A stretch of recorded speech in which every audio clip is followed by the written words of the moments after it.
Fala, povo de Deus, que Jesus te abençoe. Chegamos a 2 Coríntios capítulo 7, texto em que Paulo inicia o capítulo ainda defendendo seu ministério e mostrando aos coríntios como ele os leva no coração. Os versículos 2 a 4 nos mostram isso com muita clareza.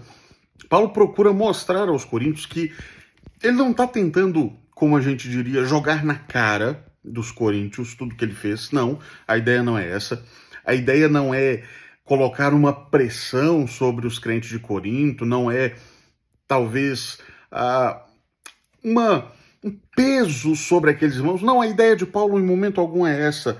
Paulo insiste dizendo o seguinte: eu não falo para vos condenar, porque já vos tenho dito que estáis em nosso coração, para juntos morrermos e vivermos. Ou seja, eu amo vocês, eu me importo com vocês, e eu estou apenas mostrando para vocês como isso é um fato, como isso é verdadeiro. É como se Paulo dissesse o seguinte: olha, eu não amo vocês da boca para fora. Eu não amo vocês, eu não me importo com vocês apenas como algo dito, mas não vivido. Não, eu realmente me importo com vocês. Me importo tanto, e aí entra o grande trecho desse capítulo, que quando Tito me trouxe notícias de vocês, eu me alegrei. Eu me alegrei. E, para mim, o cerne do capítulo 7 se encontra aqui, do versículo 8 ao versículo 13, principalmente. Neste trecho, o apóstolo relata o que a primeira carta ocasionou na igreja de Corinto e como isso foi bom. É um trecho que tem um rico ensino para nós sobre o que é arrependimento, ou sobre a grandeza, a importância do arrependimento na vida cristã. Veja, Paulo mostra que arrependimento começa necessariamente com confrontação. Nós pecamos, isso é um fato inegável. Nós somos pecadores e caímos em pecado. Como nós podemos nos livrar disso? Como nós podemos nos voltar para Deus? Como nós podemos desejar a vida de acordo com Deus? Antes de qualquer coisa, precisamos ser confrontados. Paulo diz: olha, eu sei que a carta que eu enviei a vocês contristou vocês, trouxe tristeza ao coração. E claro, tal tristeza só existiu porque confrontou. Lembre-se bem, na primeira carta aos Coríntios, Paulo é muito duro. Paulo bate e bate forte, bate firme naquela igreja, porque havia muito problema. Muitos erros, muitos pecados, muitas transgressões, e Paulo procura tratar todos estes problemas, todas essas crises da igreja. Ele confronta os pecados, confronta os pecadores. E aí agora o relatório de Tito é bom, porque Tito está dizendo para eles o seguinte, para Paulo o seguinte: Paulo, o confronto foi positivo, porque os irmãos de Corinto se entristeceram segundo Deus e não segundo o mundo. Paulo distingue aqui a tristeza segundo Deus e a tristeza segundo o mundo. A tristeza segundo Deus, diz o apóstolo, gera arrependimento para a vida. A tristeza segundo o mundo gera morte. Como que a gente pode diferenciar isso em breves termos? Ora, eu pessoalmente tenho entendido da seguinte maneira: tristeza segundo Deus é arrependimento de verdade. Tristeza segundo o mundo é remorso.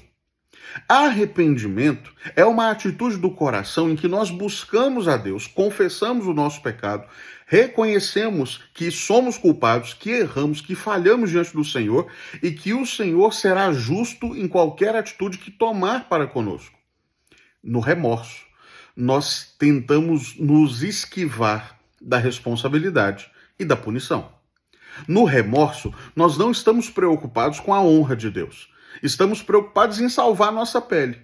Estamos preocupados tão somente em escapar de alguma consequência do nosso pecado.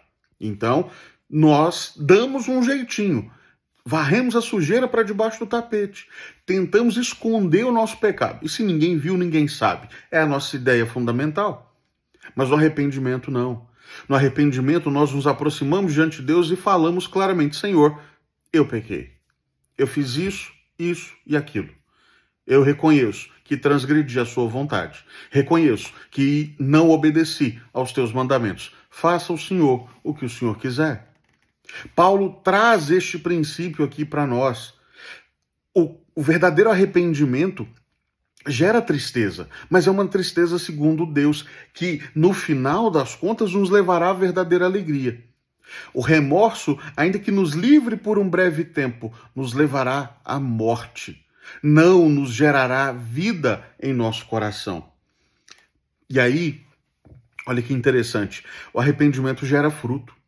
O arrependimento, quando é verdadeiro, ele gera mudança. O versículo 11 do texto mostra isso. O que tudo isso gerou em vocês, coríntios?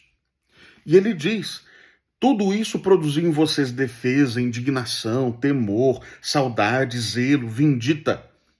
Paulo está dizendo, porque vocês foram confrontados, se arrependeram de verdade. E isso promoveu em vocês mudança de atitude, mudança de vida, mudança de pensamento. Como nós podemos auferir a veracidade do nosso arrependimento? É simples. Se há mudança.